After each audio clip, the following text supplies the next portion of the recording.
Bismillahirrahmanirrahim. Assalamualaikum warahmatullahi wabarakatuh.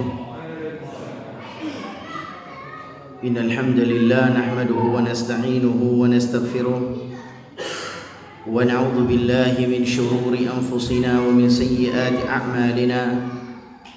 May yahdihillahu fala mudilla lahu wa man yudlil fala hadiya lahu. أشهد أن لا إله إلا الله وحده لا شريك له وأشهد أن محمدا عبده ورسوله لا نبي بعده وبعد. Para bapak dan ibu yang dimuliakan oleh Allah Azza wa Jalla, alhamdulillah Allah mempertemukan kita kembali di dalam majlis ta'lim yang penuh berkah ini. Mudah-mudahan Allah Subhanahu wa taala selalu memberikan kita semangat untuk datang kepada kajian-kajian ilmu. Semangat untuk menimba ilmu dan juga tak lupa semangat dalam melaksanakan ilmu tersebut. Tentu semua itu harapannya adalah diterimanya amal. Rabbana taqabbal minna innaka antas samiul alim wa tub alaina innaka antat tawwabur rahim. Para jamaah rahimani rahimakumullahu jami'an, pada hari ini kita akan melanjutkan bahasan kita tentang babun fi bayani ma yustahabbu aw yubahu fi'luhu fi shalah.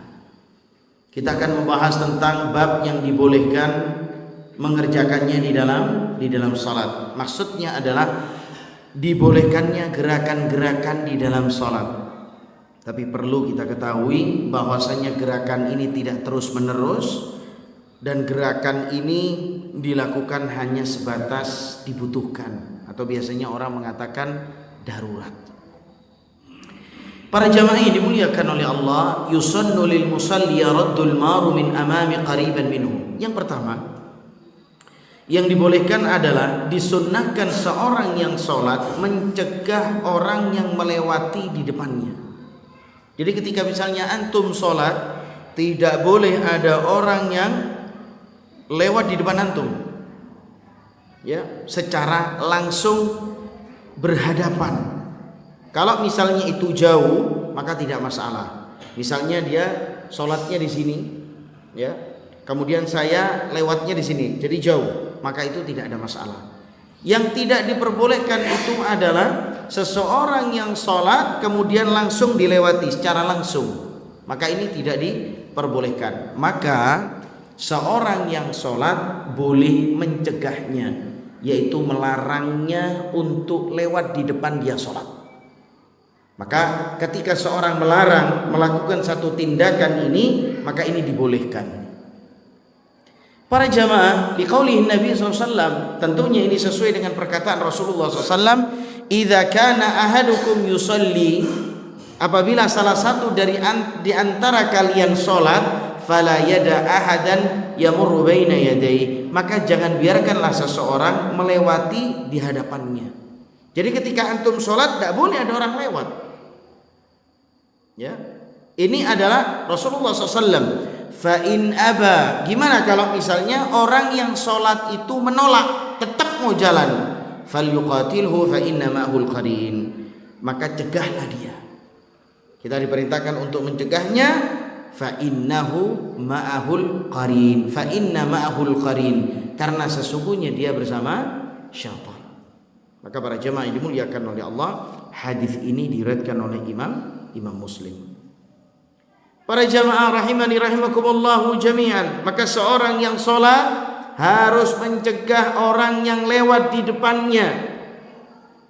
Lakin idza kana amamal musalli sutratun, tapi kalau misalnya ada sutrah di depannya, atau biasa orang di sini mengatakan pembatas, ya, pembatas itu bisa berbagai macam pembatas. Syai'un murtafi'un min jidarin aw nahwi, misalnya antum sholat dengan pembatas yang tegak, murtafi'ah min jidar, boleh antum sholat di depan antum adalah tembok.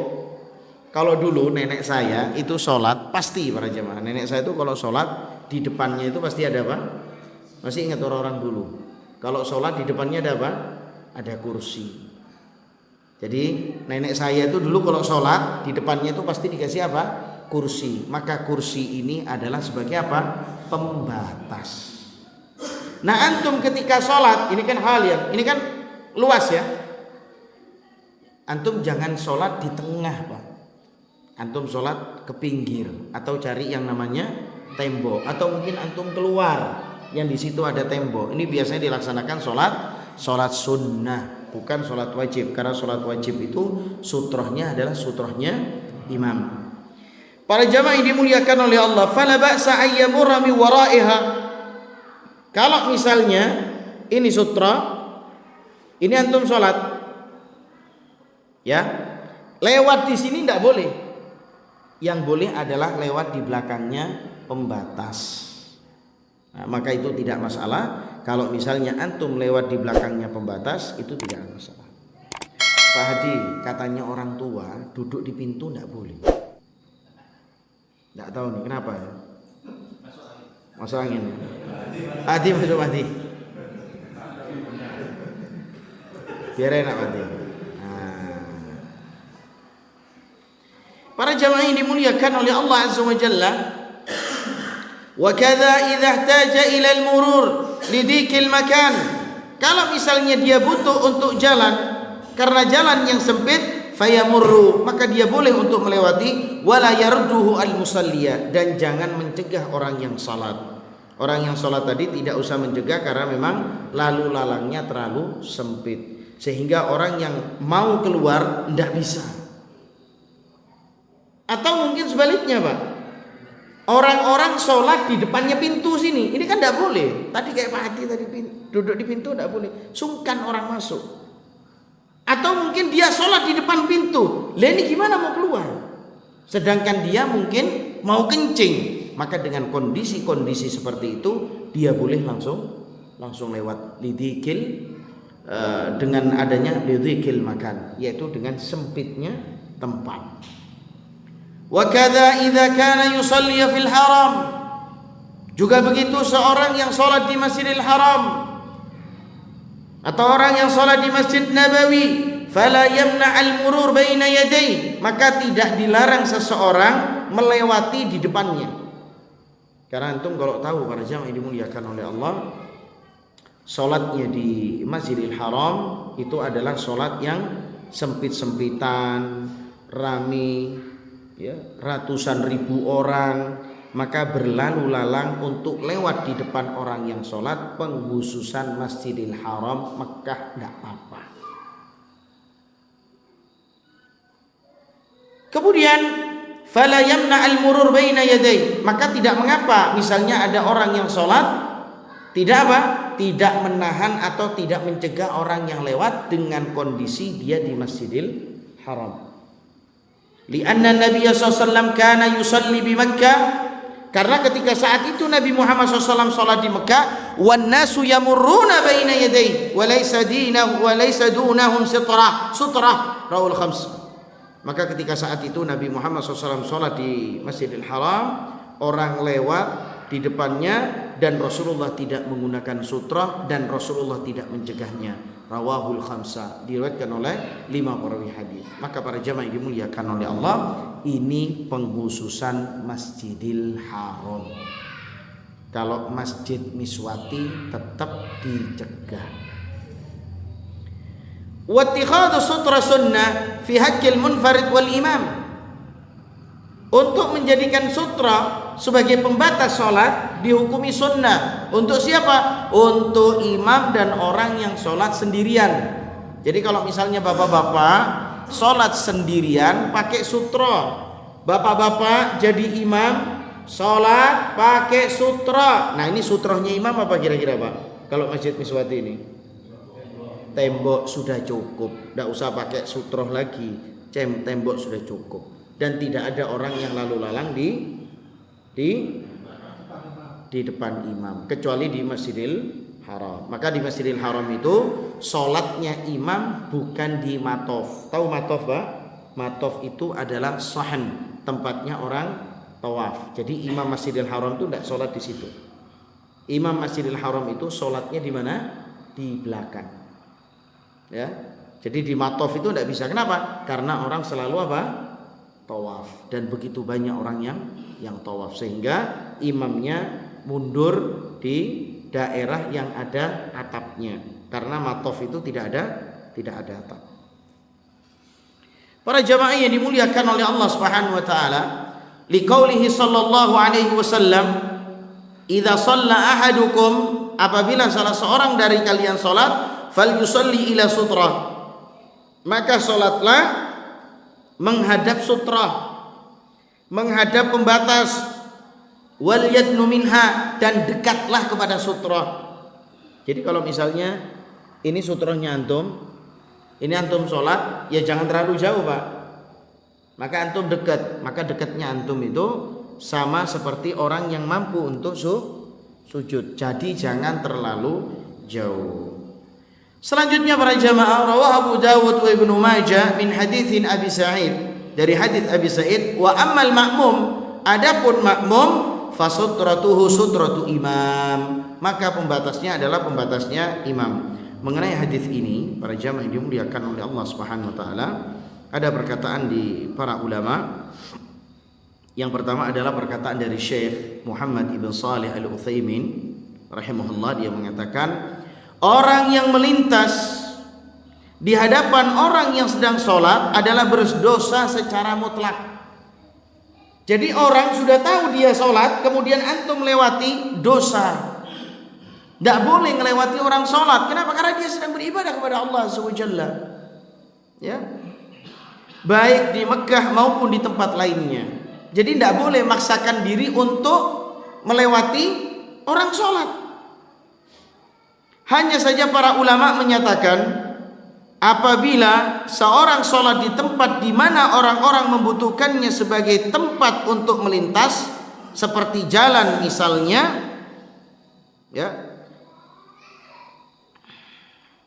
maka sebab orang-orang yang melintas tersebut berhak, sehingga orang yang sholat di tempat orang yang melintas adalah orang-orang yang salah. Jadi misalnya para jamaah yang dimuliakan oleh Allah, kalau misalnya ada orang sholat pas di pintu sini Pak, pas di pintu sana, yang salah itu yang jalan apa yang sholat?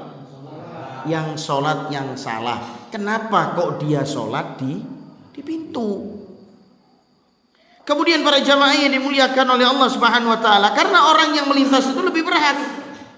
Tidak seharusnya seseorang sholat di tempat tawaf lalu mencegah orang-orang melintas di hadapannya. Dalam hal ini mereka tidak perlu menghindar dari melintas di hadapannya, karena dialah pihak yang salah dengan mengerjakan sholat di tempat mereka melintas. Sama seperti orang yang sholat di tempatnya tawaf.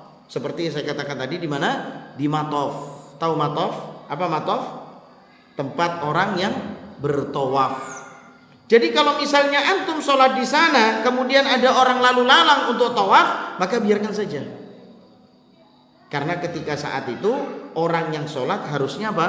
Menghindar ke belakang. Makanya imam-imam Masjidil Haram itu sholatnya bukan di matof, bukan di tempat tawaf, tapi sholatnya di mana? Di belakang tempat tawaf. Karena penuh para jamaah. Selanjutnya para jamaah rahimani rahimakumullahu jami'an.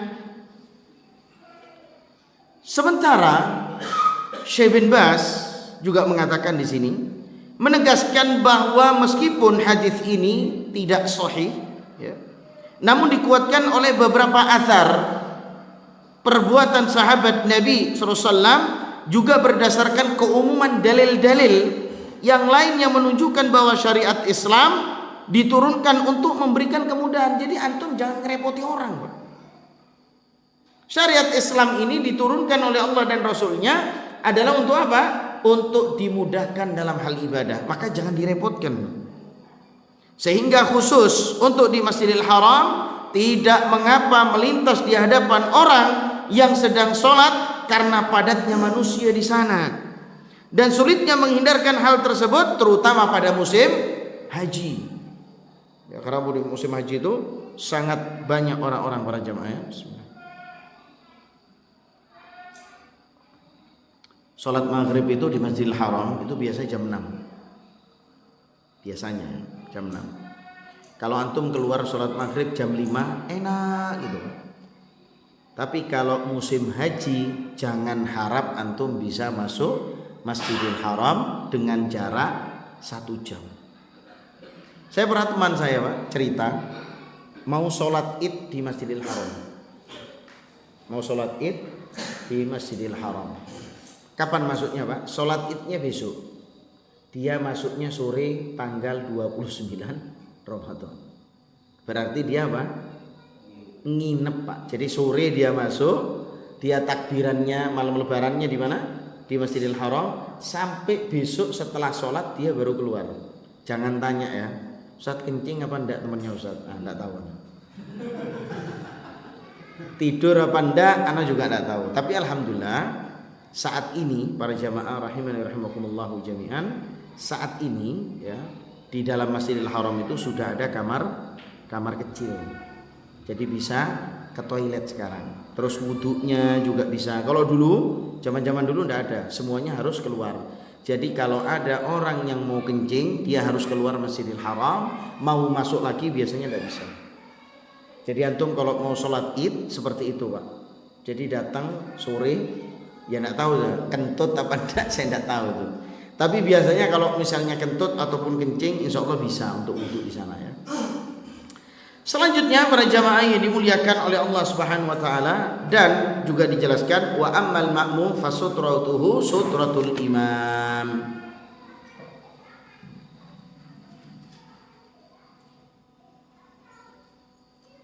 Baik.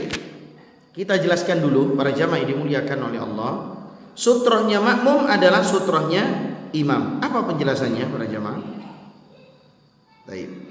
Dalam hal ini Al-Imam Al-Bukhari meriwayatkan sebuah hadis dari Abdullah ibn Abbas radhiyallahu an bahwasanya dia berkata, "Aqbaltu raqiban ala himarin atani wa ana yawma idzin qad nahaztu al-ihtilam wa Rasulullah sallallahu alaihi wasallam yusalli bin nas bimina ila ghairi jidarin famarartu baina yaday ba'd as-saf fanazaltu wa arsaltu al-atan tarta'u wa dakhaltu fi shaffin falam yunkir dhalika alayya ahadun."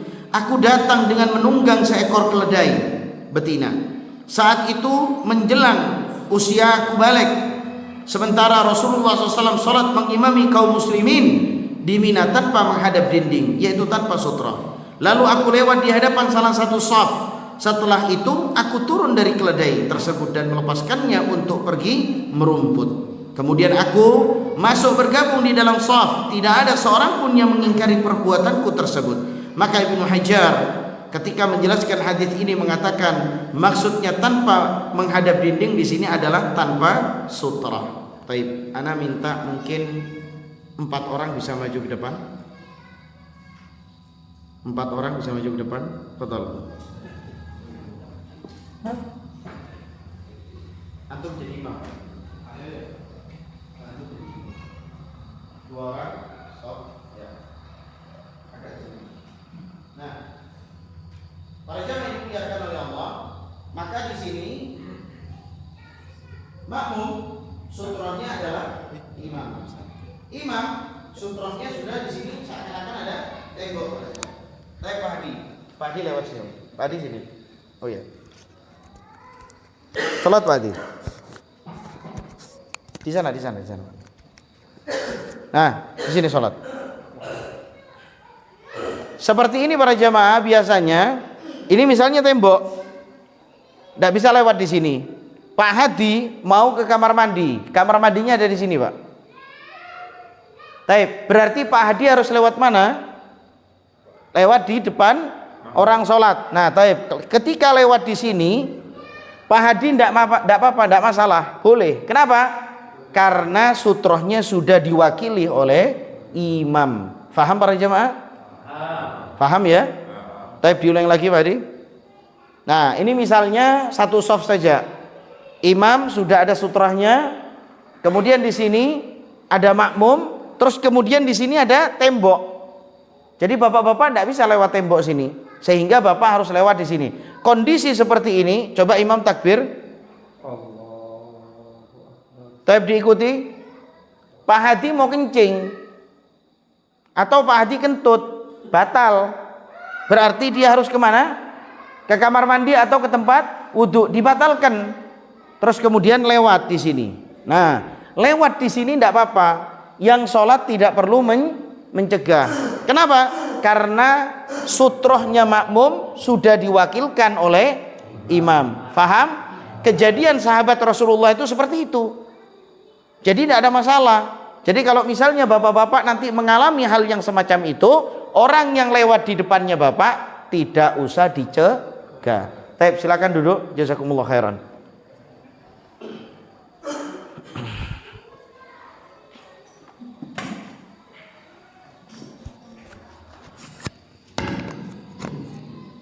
Kita lanjutkan para jamaah yang dimuliakan oleh Allah. Walaisa ittikhadhu sutra biwajibin. Menggunakan sutra itu tidak wajib. Kenapa dikatakan tidak wajib? Kenapa tidak dikatakan tidak wajib? Karena Rasulullah SAW terkadang sholatnya tidak menggunakan sutra. Li haditsin Ibnu Abbas. Karena hadits dari Ibnu Abbas, annahu sallallahu alaihi wasallam shalla fi qada'in laisa baina yadayhi syai'. Dalam hadis riwayat Ahmad, dalam hadis Abu Dawud, maka di sini Rasulullah SAW pernah sholat di padang pasir yang mana di depannya tidak ada sesuatu pun. Berarti antum sholat tidak pakai sutroh itu juga tidak apa-apa. Paham Mbak ya? Antum sholat tidak pakai sutroh itu juga tidak masalah. Karena apa? Sutroh pembatas itu bukan hal yang wajib, tapi antum menggunakan sutroh itu lebih baik. Wa yanbaghi an takuna as-sutra qa'imatan ka mukhiratir rahli. Baik, sekarang kita beralih. Pembatas itu harus seperti apa? Sifat-sifatnya pembatas itu harus qa'imah, yaitu berdiri tegak.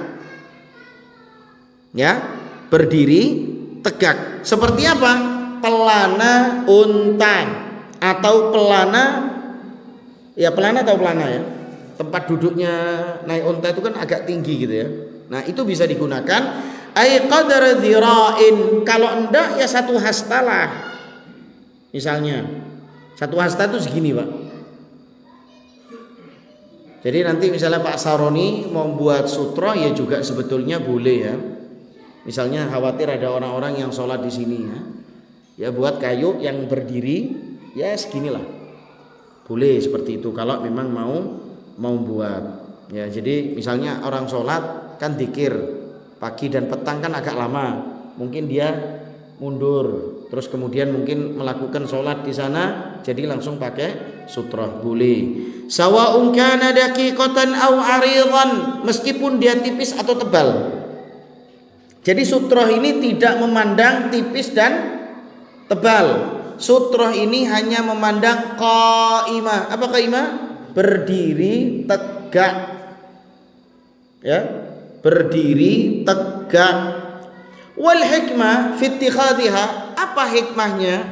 Kenapa seseorang dianjurkan ketika sholatnya menggunakan sutra? Apa hikmahnya para jamaah? Hikmahnya adalah litamna al-mara baina yaday. Yang pertama adalah untuk mencegah seorang yang lewat di depan orang yang salat. Ya. Wa litamna al-musalliya min al-inshighal bima wara'aha, dan untuk mencegah orang yang salat supaya tidak terganggu dengan adanya orang yang lewat. Satu contoh misalnya para jamaah. Antum salat, yang jalan di depan antum istri antum, tergoda enggak antum?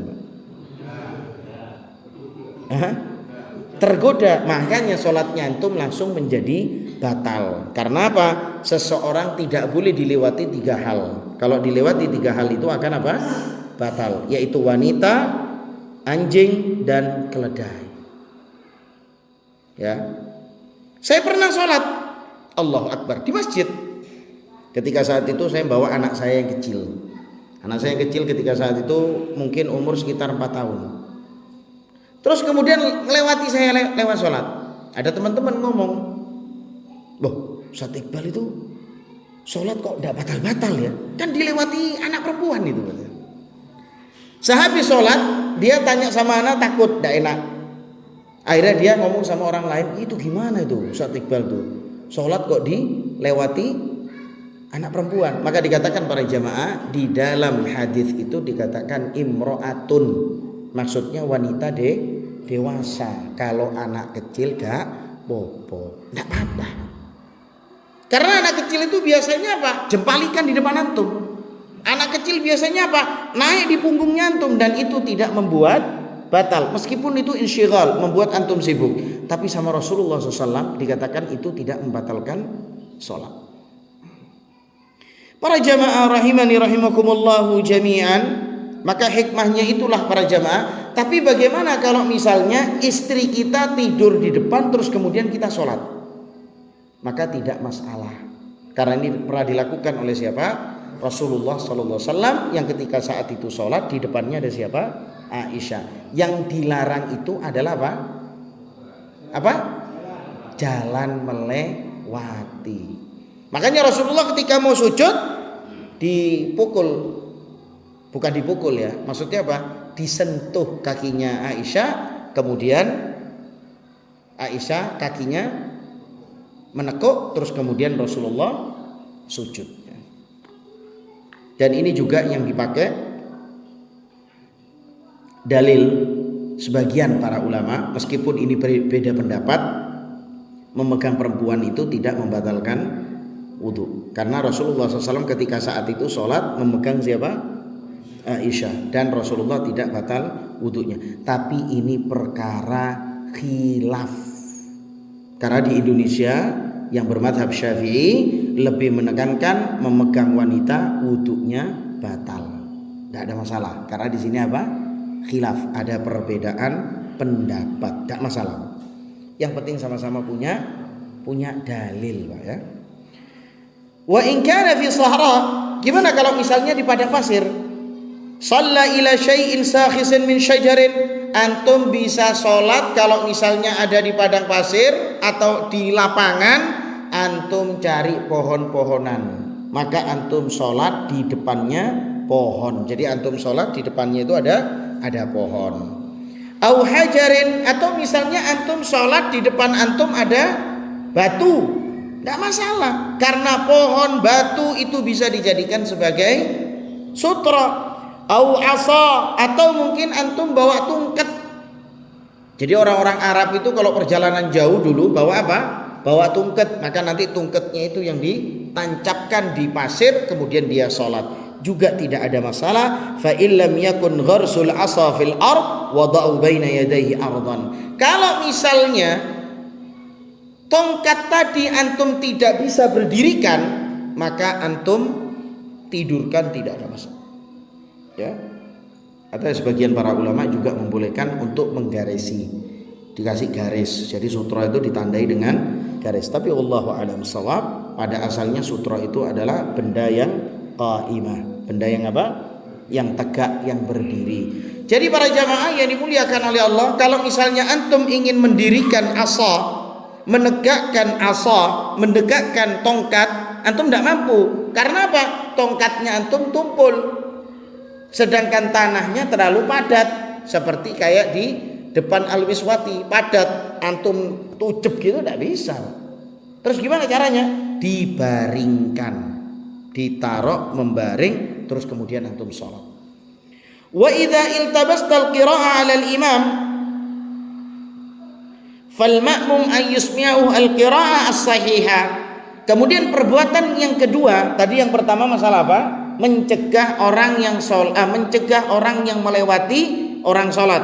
Jadi ketika mencegah itu dibolehkan.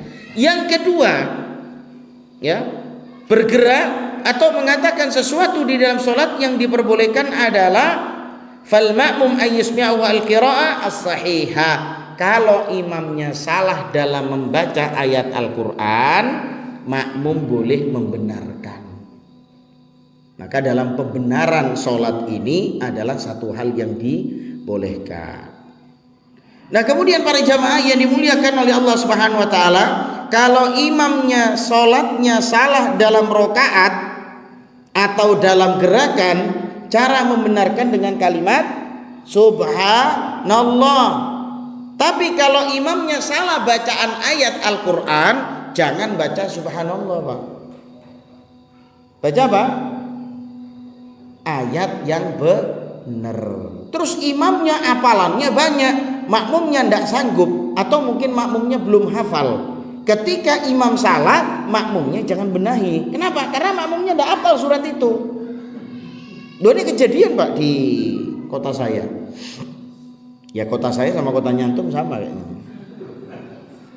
Imamnya sholat salah ayatnya, diulangi tetap salah, dibetulkan tetap salah. Rupanya tidak serantan. Tahu tidak serantan, Pak? Apa tidak serantan? Tidak sabar, salah satu makmum langsung teriak, "Mam, terbalik!" Sholatnya batal enggak ini? Ya batal. "Mam, terbalik!" gitu. Tidak serantan, sudah dibetulkan salah si imam. Lah dibetulkan pakai ayat imam. Sudah akhirnya apa? "Mam, terbalik!" Ini imam siapa? Maka para jamaah tidak boleh gitu ya, tidak boleh betulkan, "Mam, salah mam," tidak boleh gitu. Harus membenahi dengan bacaan surah. Kemudian para jamaah yang dimuliakan oleh Allah Azza wa Jalla, wa yubahu alil musalli lubsa thawbi wa nahwi. Kemudian yang ketiga, seseorang yang sholat boleh menggunakan baju atau selainnya, wa humila syai'in wa wada'ahu, dan juga orang yang sholat boleh membawa sesuatu. Salah satu contoh, anaknya antum nangis rewel, antum gendong ketika sholat, tidak apa-apa. Dengan syarat anaknya antum tidak pakai pempes, ya. Ketika pakai pempes terus dia kencing di pempes itu, antum tidak boleh gendong. Kenapa? Karena pempes itu hukumnya najis. Antum ketika sholat tidak boleh pakai pempes. Tapi gimana kalau orang-orang tua yang sakit beser pakai pempesan terus sholat? Tidak masalah. Kenapa tidak masalah? Karena darurat, uzur sakit. Wa fathul bab, buka pintu juga boleh, tidak ada masalah. Misalnya gini ya, ini sholatnya ya. Ya, istrinya mau masuk di kamar, antum buka aja pintu. Tapi istri antum tidak boleh lewat sini, istri antum tetap lewat belakang. Jadi buka pintu tidak masalah. Kalau pintunya di sini. Lah kalau antum sholat Allahu Akbar pintunya di sana terus antum di sana, pintu apa? Tidak boleh. Hukumnya apa? Batal. Maksudnya buka pintu itu yang memang dekat gitu loh, Pak.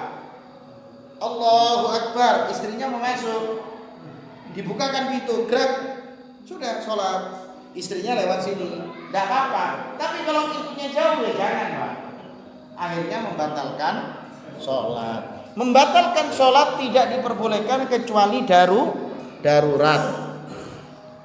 Lanjut para jamaah. Kemudian yang dibolehkan walahu qatlu hayyatu wa aqrab. Ketika sholat boleh membunuh ular dan kalajengking. Ingat ya, ketika membunuh ya membunuh. Misalnya antum sholat ini, Allahu Akbar, sini ada kalajengking, ya. Mungkin antum kalau ada kalajengking biasanya kalau ular tidak di rumah, di mana biasanya? Di kebun. Sholat menggunakan sepatu boleh. Sholat menggunakan sepatu boleh. Allahu Akbar, ada kalajengking, supaya tidak kena antum pites, nggak apa-apa. Tapi ingat, jangan pas itu pites mati. Ini sholatnya jadi apa? Batal. Yang penting jangan ngomong, Pak. Langsung dianu aja. Ya, dia apa? Dipijak boleh, tapi harus pakai sepatu. Jangan enggak pakai sepatu. Li'anna sallallahu amara biqatil aswadin fi shalah. Karena Nabi Muhammad SAW memerintahkan kita untuk membunuh dua makhluk hitam. Maksudnya dua makhluk hitam ini adalah ular dan kalajengking di dalam salat. Hal hayyatu wal aqrab rawahu Abu Dawud wa Tirmidzi wa sahahahu. Jadi diriwayatkan oleh Imam Tirmidzi dan disahihkan. Lakin la yanbaghi lahu an yukthira min al-af'al al-mubaha fi salati illa li darurah. Hal-hal yang semacam itu dibolehkan, Pak. Hal-hal yang semacam itu dibolehkan, tapi tidak boleh terus menerus. Ya, tidak boleh terus menerus. Tadi di sana dikatakan boleh pakai baju. Ya, boleh pakai baju ketika sholat itu. Mungkin antum ada ya mungkin sorban ya. Allahu Akbar mungkin sholat. Allahu Akbar misalnya. Antum lupa pakai apa? Kopiah misalnya. Kopiah diambil terus dipakai. Enggak masalah. Yang penting ininya tetap ke arah kiblat. Jangan kayak gini, Pak. Jadi kayak gini sudah batal. Tetap harus menghadap ke arah kiblat. Diambil gini ya. Allahu Akbar. Udah kok lupa pakai kopiah. Ambil ya. Nah. Terus kalau HP-an gimana dulu? Allahu Akbar telepon. Terus balas WA.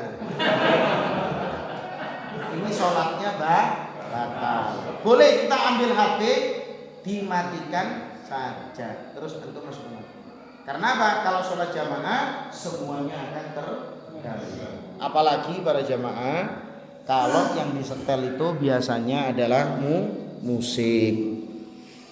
Jadi ringtone HP itu kalau bisa jangan musik. Kalau bisa ya pakai misalnya kan suara-suara anaknya sampean, Abi ada WA Abi. Bisa pakai suara-suara voice note itu ya. Tapi para jamaah, fa in aktsara minha min ghairi darurah, kalau terlalu banyak gerakan dan itu tidak darurat, wa kanat mutawaliyah, secara terus-terusan, abtalat as-shalah, maka salatnya jadi batal, Pak.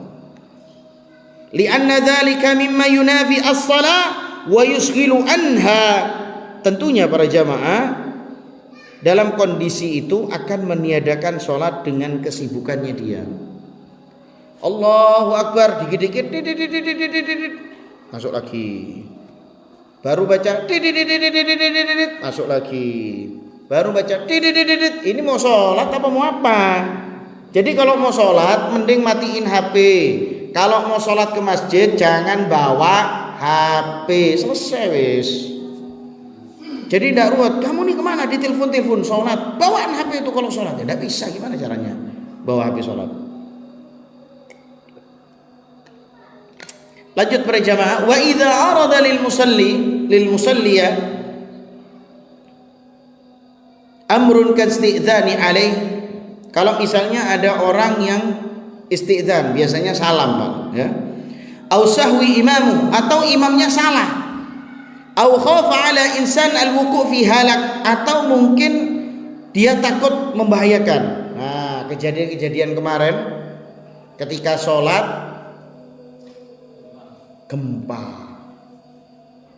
Nah, itu boleh antum bergerak sedikit-sedikit untuk kemana? Ke samping kalau bisa. Ini biasa mungkin sholatnya di rumah ya. Kalau bisa boleh, tidak masalah. Falahu tanbih ala dzalik, mengingatkan terhadap hal itu bi ayyusabbiha rajul wa tasfiqal mar'a. Ketika imamnya salah dalam hal gerakan, maka makmum mengucapkan subhanallah. Adapun perempuan tidak mengucapkan subhanallah, tapi menepuk. Jangan diartikan tepuk tangan loh, Pak, ya. Tepuk tangan itu artinya gini, Pak. Masa ada imam salah gitu. Ini tepuk tangan. Jadi ketika perempuan, wanita, imamnya salah, maka tepuk. Nah, oleh karena itu para jamaah, tidak sembarangan wanita itu mengeraskan suara di dalam sholat aja seperti itu. Liqaulihi sallallahu alaihi wasallam, Rasulullah SAW mengatakan, idza nabakum amrun, jika ada sesuatu yang mengingatkanmu, falyusabbihur rijal, maka yang laki-laki mengucapkan subhanallah, falyusaffih an-nisa, dan perempuan menepuk tangannya. Kiri, Pak. Kemudian yang selanjutnya, yang keberapa nih? 1, 2, 3, 4. Yang kelima nih. Wala yukrahu wassalam 'ala al-musalli idza kana ya'rifu kaifa yarudduhu. Maka tidak dimakruhkan seseorang ada yang sholat tapi dia tetap salam, dengan syarat orang yang sholat bisa jawab salam dengan cara tertentu. Walil musalli hina idzin raddu salam fi hali shalah bil isyarah la bil lafaz. Seseorang yang ada di dalam sholat boleh menjawab salam tapi bukan dengan lafaz, menjawab salam dengan gerakan. Fala yakul waalaikumsalam. Misalnya ada istrinya lewat, tidak tahu dia suaminya sholat, assalamualaikum. Maka suaminya tidak enak kalau tidak salam, dipikir tidak ada orang rumahnya. Akhirnya si suaminya ngomong waalaikumsalam, batal sholatnya, Pak. Jadi jawab salam itu boleh, tapi bukan dengan lafaz, tapi dengan gerakan. Fa inna ruddahu bil lafaz, kalau misalnya dia menjawab salam dengan lafaz, batalat bihi salatuhu, maka salatnya batal. Li'annahu khitabu adami, karena dia seakan-akan berbicara. Karena di dalam salat tidak boleh berbicara. Walahu ta'khiru raddu ila ma ba'da salam. Kalau mau jawab salam dengan ucapan setelah assalamualaikum, salatnya selesai, baru jawaban waalaikumsalam. Gimana caranya jawab salam dengan gerakan? Salat ya. Ada yang assalamualaikum, pakai apa? Gerakan. Assalamualaikum, pakai gerakan. Kalau antum mau jawab salam, selesaikan dulu sholatnya. Setelah sholatnya selesai, baru kemudian antum jawab salam. Jadi menggunakan apa? Menggunakan gerakan, Mbak ya. Kemudian para jamaah yang dimuliakan oleh Allah, kalau salam langsung tidak boleh. Baik. Sekarang yang berapa? Yang keenam, wa yajuzu lil musalli an yaqra iddatu suwarin fi raq'ati wahidah. Maka seorang imam, seorang salat munfarid boleh baca surat, beberapa surat di dalam satu rakaat. Lama fi sahih, sesuai dengan apa yang Rasulullah SAW lakukan. Anna Nabi SAW qara'a fi raq'atin min qiyam. Rasulullah membaca surat di qiyamul lailnya bil Baqarah wan Nisa wa Ali Imran. Rasulullah itu satu rakaat, Pak, salatnya baca surat Al-Baqarah 2 juz setengah, dilanjutkan surat An-Nisa, dilanjutkan surat Ali Imran. Jadi satu rakaatnya Rasulullah sekitar 5 juz. Makanya kalau Rasulullah sholat itu sampai pecah-pecah, sampai bengkak kakinya, karena satu rakaatnya 5 juz. Wah, ini antum perlu nyoba ini, Pak. Di sholat raweh lah. Di masjid kami pernah, Pak, jam 7 sampai jam 9 surat Al-Baqarah habis 2 juz setengah. Tapi softnya tambah maju. Banyak yang pulang, Pak, sholat raweh sendiri di rumah. Kalau mau sholat raweh lama, sepakat sama yang sholat. Mau lama-lama, apa suratnya pendek-pendek, sepakat. Biasanya kalau di pondok, misalnya kayak Mil Al-Miswati, nanti kalau ada pondok tahfidzul Quran, bisa jadi sholatnya akan lama biasanya. Ya, biasanya nanti. Kalau untuk sholat untuk masyarakat jangan lama-lama, Pak. Jadi pesan saya nanti masjid ini bisa dua fungsi ya. Bisa dipakai anak-anak tahfidz dan juga bisa dipakai warga. Kalau memang nanti warga yang sholat di sini bersama dengan anak-anak tahfidz Quran, ya jangan dilamakan sholatnya, karena kita melihat masyarakat ya. Kemudian wa yajuzu lahu an yukarrir qira'atus surati fi rak'atain, dan juga boleh seseorang mengulang satu surat di dalam 2 rakaat. Misalnya apa? Idza zulzilatil ardu zilzalaha. Itu Rasulullah membaca surat Al-Zalzalah itu 2 kali di dalam 2 rakaat di sholat subuh. Enggak apa-apa. Tidak menjadikan haram, tidak apa-apa. Jadi misalnya antum sholat subuh baca Al-Zalzalah Rakaat pertama, rakaat kedua baca Al-Zalzalah. Enggak masalah. Tapi biasanya netizen pasti ngomong, imamnya paling enggak hafal Quran nih. Padahal itu adalah sunnah Rasulullah sallallahu alaihi wasallam. Wa ayyukassim suratul wahida baina rakaatain. Misalnya juga dibolehkan satu surat dipecah jadi dua.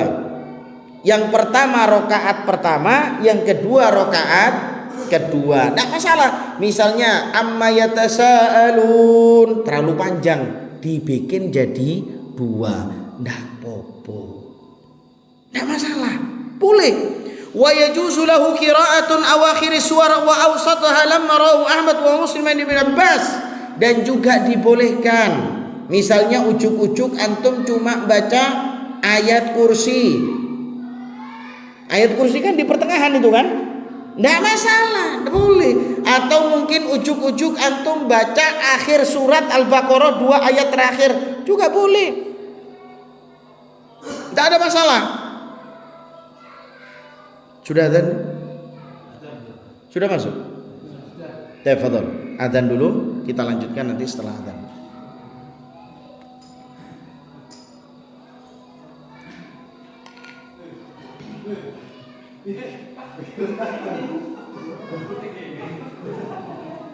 Kan tidak boleh ngelewati tadi.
الحمد لله والصلاة والسلام على رسول الله وعلى آله وأصحابه ومن تبعهم بإحسان إلى يوم الدين.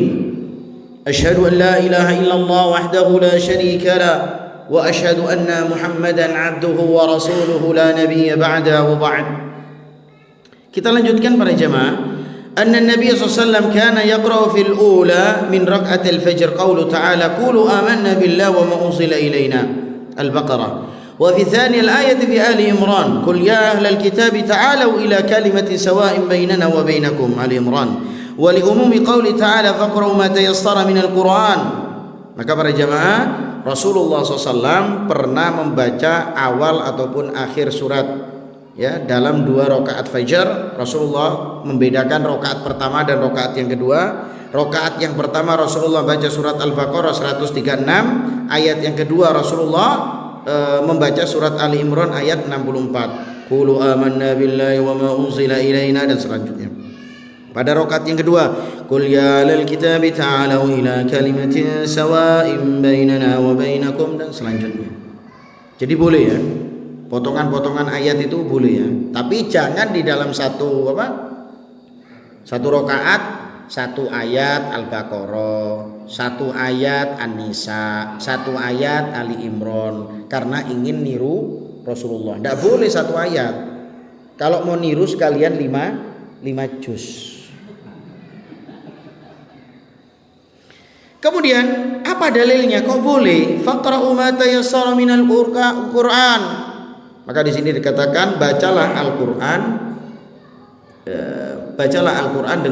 dengan mudah. Maksudnya faqra'u ma tayassara. Bacalah apa-apa yang dari Al-Qur'an itu yang mudah. Lakin la yanbaghi al-iktsar min dzalik bal yuf'al ahyanan. Tapi tidak dilakukan terus-menerus.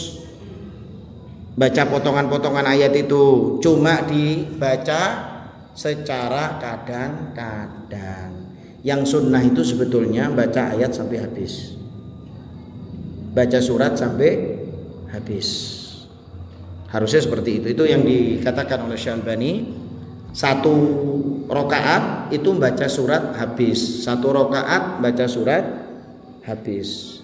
Tapi kalau antum mau potongan-potongan ayat seperti tadi boleh, tapi dilakukan kadang-kadang. Yang berapa sekarang? 7. Walil musalli yasta'idza inda qira'ah fiha dzikru adzab. Ketika sholat antum boleh memohon perlindungan kepada Allah ketika sang imam baca ayat-ayat azab. Wa ayyas'alallah inda qira'ati ayatin fiha dzikru rahmah. Dan kemudian antum juga boleh memohon kepada Allah ketika sang imam membaca ayat-ayat rahmat. Sabbihisma rabbikal a'la. Itu ayat rahmat. Subhanahu fabala. Subhanallah fabala. Maha suci Allah sudah tentu. Itu boleh. Tapi ini dilakukan di sholat sunnah, bukan di sholat wajib. Jadi antum boleh misalnya min adzabin nar, maksudnya supaya jauh dari azab neraka.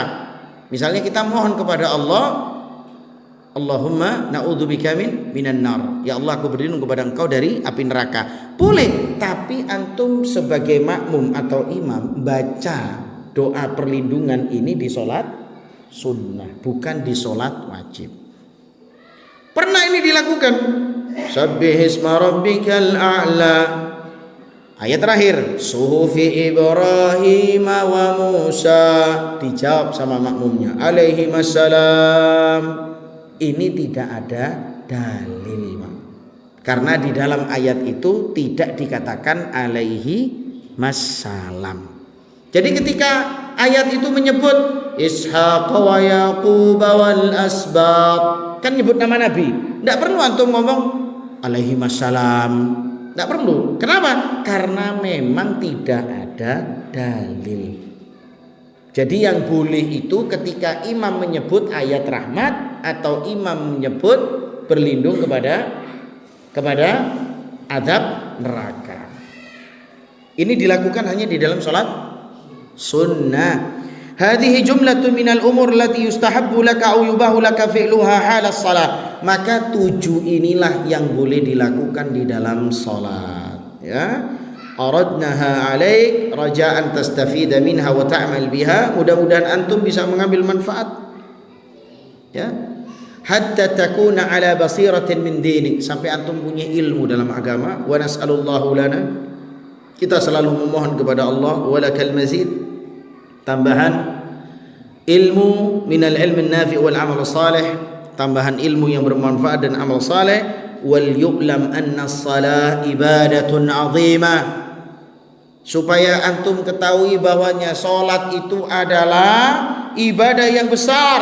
La yajuzu ayyuf'ala ayyuqalu fiha illa fi hududi syar' al-warid anin nabi SAW. Tidak boleh antum melakukan salat kecuali mencontoh Nabi kita Muhammad SAW. Fa'alaika bil ihtimam, kepada kalian, kepada antum harus perhatian kepada salat. Wa ma'rifati ma yukammiluha wa ma yunkisuha, dan antum harus tahu apa yang menyempurnakan salat dan apa yang mengurangi pahala salat, supaya antum tidak terjerumus.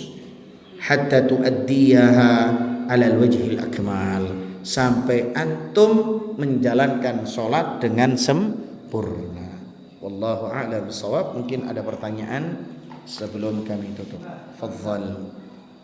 Bolehkah seorang sholat ketika mengucapkan takbiratul ihram, ketika itu qadarullah sutrohnya itu kan pergi dan terlalu menghadap sutroh yang depan itu terlalu jauh, bolehkah sholat kita maju ke belakang atau ke depan? Nah, kalau untuk maju-maju seperti itu, kalau tidak ada darurat nggak usah. Dan sekarang antum maju mau ngapain? Itu ngambil sutro, tidak boleh sholat ngambil sutro. Ini waktu sholat kok. Oh, ngambil sutro itu maju. Nah, apa kegunaannya di situ? Wong sutro bukan satu hal yang wajib. Nah, iya kan? Kalau memang itu betul-betul dibutuhkan ya untuk jalan sedikit, tidak masalah. Lah tapi kalau misalnya antum di sini, sutronya di sini, Pak, jalan jauh, Pak, jalan-jalan antum, Pak. Paham para jemaah ya? Kalau misalnya sedikit masih tidak ada masalah. Misalnya satu contoh nih ya, anak sholat di sini mungkin satu langkah, tidak apa-apa. Lah tapi kalau kejauhan buat apa? Kecuali antum di dalam sholat berjamaah. Ketika sholat, nah tadi Pak Hadi kan ke kamar mandi, kan kosong itu. Itu gimana? Ada dua cara. Cara yang pertama menambel dari belakang. Cara yang kedua merapatkan. Nah berarti jalan dari apa? Dari soft yang kedua menuju soft pertama karena kosong itu tidak masalah. Boleh, karena menutup celah soft yang kosong. Itu apa dihukumi batal sholatnya? Ya kalau terlalu banyak bisa batal. Kalau terlalu banyak bisa batal. Sutroh bukan wajib. Sutroh itu sunnah. Misalnya antum jauh ya, antum sholat di sini. Saya sholat apa? Saya jalan di sini. Tidak ada masalah. Ada jalan di sini. Yang nggak boleh itu kan berhadapan langsung sama itu. Paham ya? Jadi kita jangan sampai ada fitnah, Pak. Banyak fitnah terjadi. Loh itu orang itu kok sholat kok jalan-jalan toh. Antum juga tidak boleh antum ya melaksanakan satu hal yang di masjid itu tidak terbiasa melaksanakan itu. Faham ya? Sutroh bukan wajib. Baik, ada yang lain? Ya.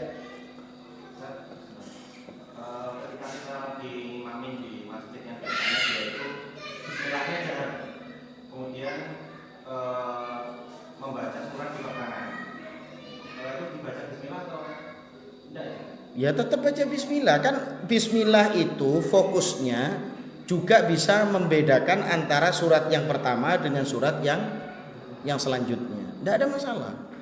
Jadi baca bismillah itu hukumnya apa? Sunnah. Kecuali surat Al-Fatihah. Karena sebagian para ulama ada yang mengatakan surat Al-Fatihah itu masuk di dalamnya basmalah, dan juga di sebagian pendapat tidak mengatakan itu masuk. Tapi wallahu alam itu masuk. Masuk. Tapi ada yang lain? Ya. Ketika HP bunyi, kalau HP-nya agak jauh gimana? Kita harus tetap perhatikan orang keluarga kita atau jauhnya di mana, Pak? Mungkin ya ke belakang. Iya, jauhnya nih di mana? Jangan mungkin. Mungkin 1 meter. Hah? 1 meter di mana? Di meja. Kalau misalnya itu sangat mengganggu, boleh dimatikan. Apanya batal? Ya enggak, Pak. Ya antum merepet-merepet bisa lah. Ya, bisa untuk meripit sedikit itu bisa. Atau mungkin orang yang tidak sholat mematikan itu, gitu ya. Baik. Ada yang lain? Ya, fadhal. Mengenai banyaknya gangguan sholat, kan kita habis wudu gitu, betul kan pakai baju panjang gitu. Terus kita sholat, ternyata kancingnya belum dikancing gitu. Itu menggunakan kancing itu. Tadi kan boleh sudah menggunakan baju, berarti pakai kancing juga boleh. Baik.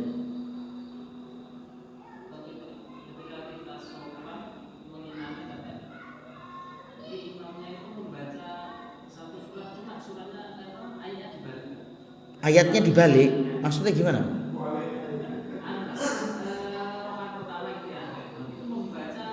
Ayat 2, ayat terakhir.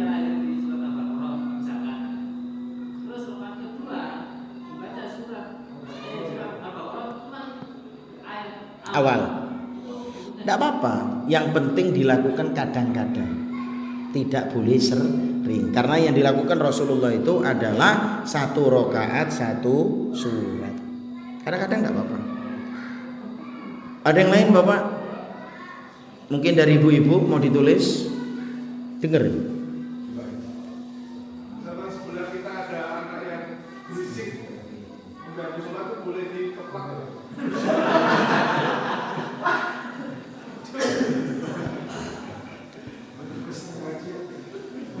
Gini para jamaah ya, kalau memang ada anak yang salah itu bisa boleh diperbaiki. Seperti Rasulullah SAW sholat di sebelah kirinya ada Ibnu Abbas. Apa yang dilakukan oleh Rasulullah? Ibnu Abbas ini diputar ke kanan, boleh. Tapi ya jangan dikeplak. Maksudnya ketika rame dipegang saja, jangan dikeplak. Lah orang tuanya dikeplak ini blok, nangis, pulang. Orang tuanya datang, dipukul antum pas sholat. Nah, ini repot. Ya sholatnya di rumah. Tapi ada yang lain? Ya boleh mengingatkan, dipegang saja. Cukup? Cukup? Berapa gerakan supaya bisa batal itu? Di sini tidak menyebutkan gerakan berapanya, tapi banyaknya. Kalau itu sudah mengganggu sholat, maka itu batal sholat.